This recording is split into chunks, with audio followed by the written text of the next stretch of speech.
जय हिंद दोस्तों। आपका अपने YouTube चैनल ऑनलाइन पढ़ाई पॉलिटेक्निक एंड ITI में आप लोग का स्वागत है। आज जो है हम लोग करने वाले हैं रेडियो सक्रियता यानी रेडियो एक्टिविटी के पार्ट 2 करने वाले हैं। इसका जो है पार्ट 1 वाला वीडियो अपलोड कर दिए हैं और आज जो है पार्ट 2 करेंगे। पार्ट 2 में जो है कुछ टॉपिक बच गया था जिससे कि क्वेश्चन अक्सर पूछी जाती है, ठीक है। तो उसका जो है आज हम लोग कॉन्सेप्ट क्लियर करेंगे। तो पहला इस पे जो है टर्म आती है वो आती है रेडियो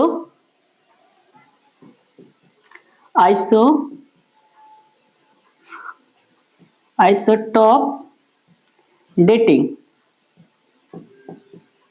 रेडियो आइसोटॉप डेटिंग, ठीक है। रेडियो आइसोटॉप डेटिंग, इसी को और बोला जाता है या कार्बन डेटिंग।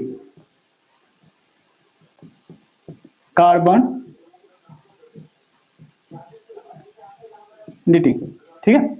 इसी को और क्या बोला जाता है? कार्बन डेटिंग या रेडियो आइसोटॉप डेटिंग। तो इसके बारे में हम लोग थोड़ा सा पढ़ते हैं। तो ये क्या है? एक प्रकार की विधि है रेडियो आइसोटॉप डेटिंग या कार्बन डेटिंग। जो है एक प्रकार की विधि है जिसके द्वारा हम लोग क्या करते हैं, किसी भी जीवाश्म या मृत जीव जंतु या पेड़ पौधे का क्या करते हैं हम लोग उम्र यानी आयु का निर्धारण करते हैं। क्या करते हैं? आयु का निर्धारण करते हैं, ठीक है। यानी इसका अगर कहा जाए तो इसको अगर हम लिखना चाहे तो ये हो जाएगा कि यह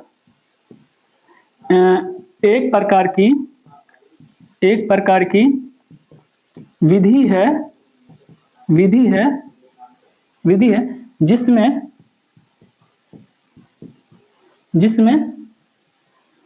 किसी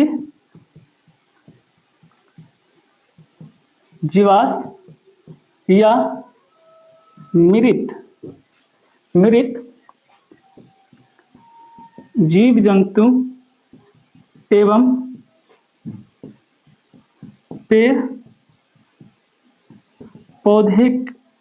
पौधे की आयु का निर्धारण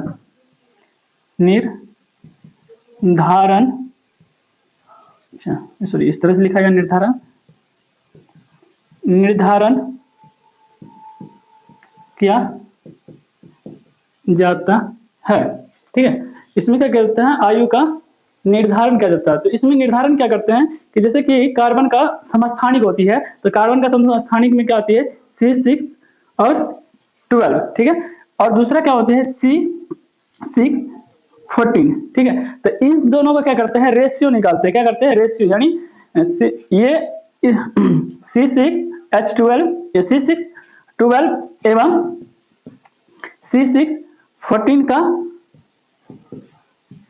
अनुपात के द्वारा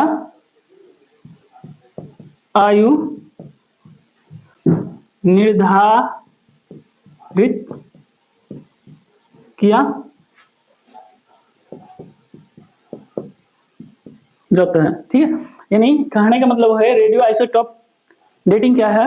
ये एक प्रकार की विधि है। क्या है? एक प्रकार की विधि है जिसमें किसी जीवाश्म या जीव जंतु एवं पेड़ पौधे के आयु का निर्धारण किया जाता है, ठीक है। और ये आयु का निर्धारण किस प्रकार से होता है? ये आयु का निर्धारण जो होता है ये कार्बन का आइसोटॉप और ये कार्बन का आइसोटॉप के अनुपात के द्वारा जो है आयु का निर्धारण किया जाता है, ठीक है। अब जो है अगला टर्म जो आती है वो आती है अर्ध आयु, ठीक है। वो क्या आती है? अर्ध आयु, ठीक है। इसको टी और सफिक्स जो है हाफ लगा के इसको सूचित करते हैं। तो इसमें क्या होता है कि ये एक समय अंतराल है। अर्ध आयु क्या है? एक समय अंतराल है जिसमें कोई भी रेडियो सक्रिय तत्व की परमाणु संख्या आधी हो जाती है। क्या हो जाती है? आधी हो जाती है। या तो यूं ही के कि कोई भी रेडियो सक्रिय तत्व की जो निकलने की जो क्षमता होती है, किरण निकलने की क्षमता जो होती है वो आधी हो जाती है, ठीक है। तो अगर इसका हम बात करें लिखने की डिफिनेशन की बात करें, वह समय अंतराल अर्धायु होती है वो समय अंतराल जिसमें जिसमें किसी जिसमें किसी रेडियो सक्रिय तत्व की परमाणु संख्या आधी हो जाती है। ठीक है, तो अर्धायु क्या है कि वो समय अंतराल है जिसमें किसी रेडियो सक्रिय तत्व की परमाणु संख्या क्या होती है, आधी हो जाती है। ठीक है, तो इसको जो है T1/2 के द्वारा जो है सूचित करते हैं। जैसे कि अगर हम एग्जांपल की बात करें तो मेरे पास क्या है, प्लूटोनियम है। ठीक है, प्लूटोनियम की ये परमाणु संख्या 84 होती है और ये द्रव्यमान संख्या 214 होती है। ठीक है, तो इसकी अगर हम अर्धायु की बात करें, ठीक है, टी हाफ की बात करें तो ये कितना होती है, ये होती है 10⁻⁻4 सेकेंड। ठीक है, यानी इतना सेकेंड में इसकी जो है परमाणु संख्या क्या होता है, रेडियो सक्रियता क्या हो जाएगी, आधी हो जाएगी। अगर हम इसको ऊपर साफ कर दें,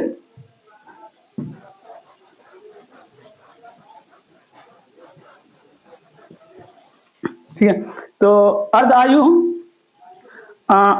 में कुछ संबंध होती है तो उसको हम लोग लिखते हैं। अर्धायु बराबर हो जाएगी, अर्धायु टी हाफ बराबर हो जाएगी टी हाफ बराबर 0.693 इंटू लैम्डा। इसको बोलते हैं विखंडन स्थिरांक, विखंडन स्थिरांक। ठीक है, इसको बोलते हैं विखंडन स्थिरांक। उसके बाद जो है एक होती है औसत आयु। ठीक है, औसत आयु। ठीक है, इसको आप लिख सकते हैं औसत आयु को टी एवरेज। ठीक है, टी एवरेज बराबर होती है 1/λ, यानी व्युत्क्रम जो होता है विखंडन स्थिरांक के व्युत्क्रम को ही हम लोग क्या बोल देंगे, औसत आयु। ठीक है, अगर हम इन सबको मिला दे, ठीक है, इस दोनों को हम मिला दे तो मेरे पास जो होती है वो औसत आयु बराबर हो जाएगी, औसत आयु बराबर हो जाएगी, वो होगी क्या, अगर हम यहाँ से लैम्डा की मान निकाले तो ये क्या हो जाएगी, इधर आ जाएगी और इसका हम मान यहाँ पा जाएंगे। यानी यहाँ से अगर हम लैम्डा की मान निकालते हैं यहाँ से तो ये क्या हो जाती है मेरा 0.693 बाय टी हाफ हो जाएगी। जैसे ही हम औसत आयु में वो वाला मान पुट करते हैं तो ये मेरा क्या हो जाएगा, टी हाफ बाय 0.693। ठीक है, ये ठीक है। अर्धायु से सवाल आती है। ठीक है, अर्धायु से सवाल आती है कुछ, वो इस प्रकार से पूछता है, ठीक है, कि जैसे किसी तत्व की दे रखेगा कि 3 अर्धायु में जो है उसका इतना ग्राम बचा है। जैसे कि मान चलिए 3 अर्धायु के बाद जो है कोई तत्व जो है 5 ग्राम बचा है, 5 ग्राम बचा है। 3 अर्धायु क्रिया किया है, मतलब 3 बार जो है उसका अर्धायु हुआ है, उसके बाद वो 5 ग्राम बचा है। उसके बाद पूछेगा कि उसका प्रारंभिक जो है प्रारंभिक कितनी ग्राम थी। ठीक है, कितनी ग्राम थी। तो अब यहाँ से हम लोग क्या करेंगे, इसका निकालेंगे। जैसे सपोज मान लेते हैं कि वो प्रारंभ में, तो जैसे मान चलिए यहाँ पे एक था, यहाँ शुरू में होगा। ठीक है, और यहाँ से वो फिर एक अर्धायु यहाँ पे किया। ठीक है, फिर यहाँ से ये यहाँ पे दूसरी अर्धायु करेंगे। ठीक है, यहाँ से यहाँ एक अर्धायु, फिर यहाँ से यहाँ दूसरी अर्धायु, फिर यहाँ से यहाँ ये तीसरी अर्धायु करेगा। ठीक है, और यहाँ पे जाके वो क्या होता है, 5 ग्राम बचता है। ठीक है, 3 अर्धायु क्लियर करने के बाद वो कहाँ बचता है, 5 ग्राम बचता है। तो हमसे ये पूछेगा कि जो है प्रारंभिक वाली मान इस वाले कंडीशन में कितनी ग्राम थी है। ठीक है, तो इसको हम लोग एक तो दूसरे विधि से जैसे यहाँ से बना लेंगे। अगर यहाँ पर 5 थी, ठीक है, तो हम क्या करते हैं कि वो समांतराल हो जाता है जिसमें अर्धायु क्या होता है, वो समांतराल होता है जिसमें वो प्रारंभिक मान का आधा होती रहती है। ठीक है, तो यहाँ पर जैसे 5 ग्राम थी तो इसका मतलब यहाँ पे क्या आ जाएगी, 10 ग्राम। और यहाँ पर जैसे ही ये टी 1/2 पूरा किया, ठीक है, 1/2 पूरा किया, अब यहाँ पे 10 ग्राम, अब इसका दोगुना यहाँ पे क्या हो जाएगा, 20। ठीक है, इसका दोगुना यहाँ पे क्या हो जाएगा, 30। यानी कहने का मतलब वो प्रारंभ में कितनी थी, 30 ग्राम थी। ठीक है, प्रारंभ में वो कितनी थी, 30 ग्राम थी। तो यहाँ देखिए, इसका अगर आधा करेंगे तो 20, इसका आधा करेंगे तो 10, इसका आधा करेंगे तो 5। यहाँ पे देखिए T1/2 T1/2 यानी 3 बार जो है ये क्या क्या अर्धायु पूरा किया है। ठीक है, अब हम लोग जो है कुछ क्वेश्चन करने वाले हैं। सक्रियता का आविष्कार किसने किया? ठीक है, इसमें दे रखा है रेडियो सक्रियता का आविष्कार किसने किया है, तो उसमें दे रखा है Henry Becquerel, Rutherford, madam Curie, Chadwick. ठीक है, तो इसमें जो हो जाएगा हेनरी बेकरेल और मैडम क्यूरी दोनों होगी, लेकिन मुख्यतः जो है इसमें हेनरी बेकरेल और मैडम क्यूरी, ठीक है, ये दोनों हो जाएगी। तो इसका ऑप्शन जो होना चाहिए सही जो है दोनों होना चाहिए, लेकिन इसमें बुक के हिसाब से ये क्या हो जाएगा, हेनरी बेकरेल हो जाएगा। तो बताए थे कल। ठीक है, उसके बाद दे रखा है इसमें कि अल्फा किरणें है। ठीक है, अल्फा दूसरे नंबर का क्वेश्चन दे रखा, अल्फा किरणें हैं। ठीक है, अल्फा किरणें है, ऑप्शन में दे रखा है H+ आयन। ठीक है, और दूसरा दे रखा है He++ आयन। ठीक है, आयन, उसके बाद दे रखा है इलेक्ट्रॉन, उसके बाद दे रखा है प्रोटॉन। ठीक है, तो मेरा राइट ऑप्शन हो जाएगा ये कि अल्फा किरणें पर उपस्थित आवेश होती है। ऑप्शन में दे रखा है 2 इकाई धन आवेश, इकाई ऋण आवेश, इकाई धन आवेश और इनमें से कोई नहीं। तो अल्फा कण जो बताए थे, ठीक है, अल्फा कण जो बताया था अल्फा कण। ठीक है, तो अल्फा कण को हम लोग इस तरह से लिखते हैं H2, उसके बाद यहाँ पे लिखते हैं हम 4, यानी अल्फा कण की संरचना जो है प्रकृति जो है इस तरह से होती है, यानी उसका द्रव्यमान संख्या जो होती है 4 होती है और परमाणु संख्या जो होती है 2 होती है। धन आवेश की बात करें तो ये जो है 2 धन आवेश इसमें पाई जाती है। ठीक है, तो अल्फा कण पे जो है 2 इकाई धन आवेश होती है। अब बोलिए बीटा किरणें बनी होती है धन आवेशित कणों से, ऋण आवेशित कणों से और उदासीन कणों से, इनमें से किसी से नहीं। तो बीटा किरणें जो है वो बनी होती है ऋण आवेशित कणों से। किस प्रकार की किरणें की आयनन क्षमता सबसे अधिक होती है? तो अल्फा, इसमें ऑप्शन दे रखा है अल्फा किरणों की, बीटा किरणें की, गामा किरणें की, इनमें से कोई नहीं। तो मेरा राइट ऑप्शन हो जाएगा अल्फा किरणों की। नेक्स्ट क्वेश्चन दे रखा है अल्फा किरणों में होती है 4 इकाई द्रव्यमान और 2 इकाई ऋण आवेश, 4 इकाई द्रव्यमान और 2 इकाई धन आवेश, 2 इकाई द्रव्यमान और 4 इकाई धन आवेश, 2 इकाई द्रव्यमान और 4 इकाई ऋण आवेश। तो यहाँ पर आप देख रहे हैं 2 इकाई जो क्या हो जाएगा मेरा, ये धन आवेश हो जाएगा और 4 इकाई जो है ऋण आवेश हो जाएगी, सॉरी 4 इकाई जो है द्रव्यमान हो जाएगी। तो मेरा ऑप्शन जो हो जाएगा वो हो जाएगा बी नंबर। ठीक है, तो अगला दे रखा है कि एक तत्व की परमाणु द्रव्यमान 226 है, इसका परमाणु में एक अल्फा किरण निकल जाने पर इसका परमाणु द्रव्यमान क्या होगा? मतलब मान के चलिए यहाँ पे कोई तत्व है, ठीक है, कोई एलिमेंट्स है जिसकी परमाणु संख्या क्या दे रखा है 226, इससे क्या निकलती है, एक अल्फा किरण जो है इससे रिलीज होगी। ठीक है, एक अल्फा किरण क्या हो गया, इससे निकल गई। तो जैसे ही इससे अल्फा किरण निकलेगी, तो अल्फा किरण जैसे ही निकलती है तो वो क्या होता है, परमाणु संख्या में -4 कमी आती है और सॉरी द्रव्यमान संख्या में -4 कमी आती है और परमाणु संख्या में -2 की कमी आती है। तो यहाँ पे क्या दे रखा है, परमाणु द्रव्यमान, तो इसमें से 4 की कमी हो जाएगी। क्या हो जाएगी, 4 जैसे ही माइनस कर देंगे तो मेरा क्या हो जाएगा 222। मेरा ऑप्शन जो हो जाएगा वो हो जाएगा सी नंबर। ठीक है, अब अगला क्वेश्चन दे रखा है रेडियो सक्रिय परिवर्तन में परमाणु के संयोजी इलेक्ट्रॉन भाग लेते हैं, परमाणु के नाभिक भाग लेते हैं, परमाणु के कोर इलेक्ट्रॉन भाग लेते हैं, इनमें से कोई नहीं। यानी इसमें जो होगा, यानी रेडियो सक्रिय में जो है परमाणु के नाभिक भाग लेते हैं, यानी नाभिक से जो है क्या निकलते रहती है, अल्फा, बीटा और गामा किरण जो है निकलते रहती है। ठीक है, तो मेरा राइट ऑप्शन जो हो जाएगा वो बी हो जाएगा। ठीक है, उसके बाद दे रखा है कुछ तत्वों के परमाणु में नाभिक स्वतः विखंडित होकर नए तत्वों के परमाणु संख्या में परिवर्तित होते हैं। ऐसे तत्व होते हैं विद्युत धनात्मक, विद्युत ऋणात्मक, रेडियो सक्रिय या धातु। तो ऐसे तत्व जो होता है वो होता है रेडियो सक्रिय तत्व। ठीक है, अब अगला क्वेश्चन दे रखा है कार्बन डेटिंग विधि का उपयोग होता है मृत पेड़ पौधे की आयु ज्ञात करने में, सूर्य की आयु ज्ञात करने में, रेडियो सक्रिय तत्व की अर्ध आयु ज्ञात करने में, पदार्थ की कार्बन की मात्रा ज्ञात करने में। तो इसका सही उत्तर जो होगा वो हो जाएगा 1 नंबर, मृत पेड़ पौधे की आयु ज्ञात करने में।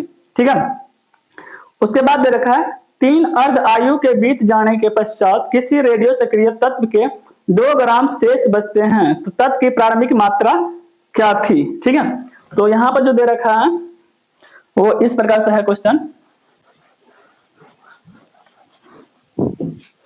वो क्वेश्चन दे रखा 3 अर्धायु, 3 अर्ध आयु बीत जाने के बाद जो है 2 ग्राम जो है तक बचती है। कितने अर्धायु बीत जाने के बाद? 3, यानी यहां से यहां, फिर ये 1 हो गया, ये 2 हो गया और ये तीसरा हो गया। ठीक है, तो 3 अर्धायु बीत जाने के बाद जो है यहाँ पे कितना बचती है? 2 ग्राम बचती है। ठीक है, तो अब बोल रहा है कि ये प्रारंभिक में इसका कितना मान था, तो यहाँ पर देख लेते हैं 2 ग्राम है, तो यहाँ पे क्या हो जाएगी 4 ग्राम, इसका डबल फिर यहाँ पे क्या हो जाएगा 8 ग्राम, इसका डबल क्या हो जाएगा 16 ग्राम। तो इसका राइट ऑप्शन जो हो जाएगा वो डी नंबर हो जाएगा। तो हम दूसरे तरीका से भी क्या बना सकते हैं, जैसे कि मान लेते हैं कि इसका प्रारंभिक मान जो था क्या था, m था। ठीक है, अगर इस तरह से अगर समझ में नहीं है तो हम मान लेते हैं प्रारंभिक मान क्या था, m था। अब इसका जैसे ही हम आधा करेंगे, ठीक है, तो ये हो जाएगा मेरा पहला चरण, यानी यहाँ पर इसका आधा करेंगे, ये पहला अर्धायु जो है इसका मेरा पहला अर्धायु जो है ये मान लीजिए ए है, ये पहला अर्धायु हो गया मेरा इतना। फिर दूसरी इसके अर्धायु की बात करें, ठीक है, टी हाफ की बात करें दूसरी की, यानी बी नंबर की बात करें सेकंड स्टेज में, तो अगर इसका आधा करेंगे तो ये हो जाएगा m/4। ठीक है, इसका आधा करेंगे तो ये हो जाएगा m/4। फिर हम तीसरे कंडीशन में अगर इसकी अर्धायु को यानी सी वाला तीसरे कंडीशन में अगर निकालने की बात करें तो ये हो जाएगा m/8, यानी यहाँ से 2 से भागा देंगे तो ये हो जाएगा m/8। और यहाँ पे कितना आती है मेरा 2 ग्राम। ठीक है, 2 ग्राम। और यहाँ से हम अगर द्रव्यमान निकालने की बात करें, m निकालने की बात करें तो हो जाएगी 2 × 8 यानी 16 ग्राम। ठीक है, आज की क्लास ये तक फिनिश करते हैं। अगली जो है कल के क्लास में हम लोग तत्वों के वर्गीकरण के बारे में पढ़ेंगे। ठीक है, तब तक के लिए बाय, अपना ध्यान रखिएगा। Thank you.